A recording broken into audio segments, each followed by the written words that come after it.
Alors, exercice 10, c'est un type d'exercice très classique qu'il faut absolument savoir faire. Euh, Ce type d'exercice met en pratique les différentes méthodes de démonstration qu'on a pu rencontrer. Et en particulier, si on analyse bien les hypothèses et la conclusion, souvent il ne reste plus grand chose à faire. Donc je vous conseille d'y passer un petit peu de temps avant de regarder la correction, et il faut absolument savoir refaire ça. Donc on se donne E un K espace vectoriel, U une application linéaire, on demande de démontrer que car U inter im U est réduite au vecteur nul, ce qui signifie au passage que car U et im U sont en somme directe, si et seulement si car U égale car U carré. Donc on nous demande de démontrer une équivalence. On va donc démontrer séparément les deux implications. Première implication, on suppose que im U inter car U est égal à singleton vecteur nul de E, et on veut démontrer que car U égale car U carré. Alors déjà, évidemment, ce U carré, c'est U rond U. C'est itéré deux fois, il n'y a pas de multiplication ici, pas d'ambiguïté. Entre car U et car U carré, en fait, on a une inclusion qui est toujours vraie. Alors bien sûr, comme je dois démontrer une égalité d'ensemble, je vais séparer mes deux inclusions. Et donc la question c'est, quelle est l'inclusion qui est vraie? Mettez en pause la vidéo et réfléchissez. La réponse est l'inclusion de la gauche vers la droite. Si x appartient à car U, alors U de x égale le vecteur nul, et donc U carré de x qui est égal à U rond U de x est égal à U du vecteur nul, et comme j'ai un endomorphisme, c'est égal au vecteur nul. Donc x appartient à car U carré, ce qui démontre bien la première inclusion. Remarquons que cette première inclusion se démontre sans utiliser l'hypothèse du départ. Donc c'est toujours vrai. Quel que soit U un endomorphisme, on aura toujours car U inclus dans car U carré. Pour l'autre inclusion, on va sans doute se servir de l'hypothèse initiale, im U inter car U est réduite au vecteur nul. Et donc on se donne un élément de car U carré, et on a que U carré de x, c'est-à-dire U de U de x, est égal au vecteur nul. Et pour utiliser l'hypothèse initiale, alors le but c'est de se ramener à U de x égale à 0, pour avoir x dans car U.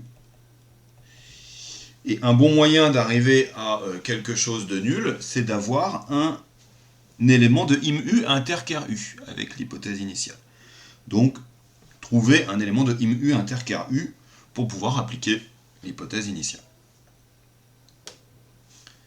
Cet élément de im U inter car U, on l'a sous les yeux. Il s'agit de U de x. U de x est dans l'image de U puisque c'est U de x, et est dans le noyau de U puisque U de x est égal à 0. Et donc, comme on a supposé que c'était réduit au vecteur nul, on en déduit bien que U de x égale le vecteur nul, c'est-à-dire que x est dans car U. Et on a démontré notre première implication. Pour l'autre implication, même principe. De nouveau, on écrit son hypothèse, on écrit sa conclusion, et il y a juste à se laisser guider, ça doit aller tout seul. Donc l'hypothèse ici, c'est car U égale à car U carré. Et alors on a vu dans la première partie que en fait l'inclusion car U inclus dans car U carré était toujours vraie. Donc on se doute que ce qui va vraiment nous servir ici, ce sera l'autre inclusion, à savoir que car U carré est inclus dans car U.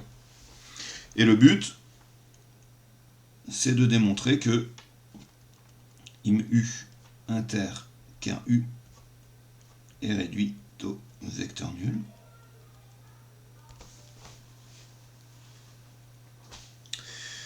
Alors, on a déjà que le vecteur nul appartient à IMU inter car U, et un bon argument pour ça, c'est de dire que c'est un sous-espace vectoriel de E. Ça se voit aussi directement, U de 0 égale 0 permet de dire que 0 est à la fois dans l'image et dans le noyau. Et pour l'autre sens, je vais me donner un élément de IMU inter car U. Alors, comme je suis dans l'image de U, je suis à l'arrivée, je vais plutôt le noter Y. Et montrer que ce Y est forcément nul. Comme je suis dans IMU, j'ai un X appartenant à E tel que Y s'écrit U de X. Et comme je suis dans car U, mon U de Y est égal au vecteur nul de E. Pour utiliser l'hypothèse initiale, je fais apparaître un élément de car U carré. Or, ce que je viens d'écrire me dit que U carré de X, c'est-à-dire U de X, c'est-à-dire U de Y, égale au vecteur nul. Donc, X appartient au noyau de U carré qui est inclus dans le noyau de U. C'est juste cette inclusion-là qui me sert ici, même si en fait j'ai égalité. Donc, U de X égale le vecteur nul, et U de X, c'était très exactement Y. Finalement, IMU inter car U est réduit au vecteur nul, et on a bien démontré notre équivalence.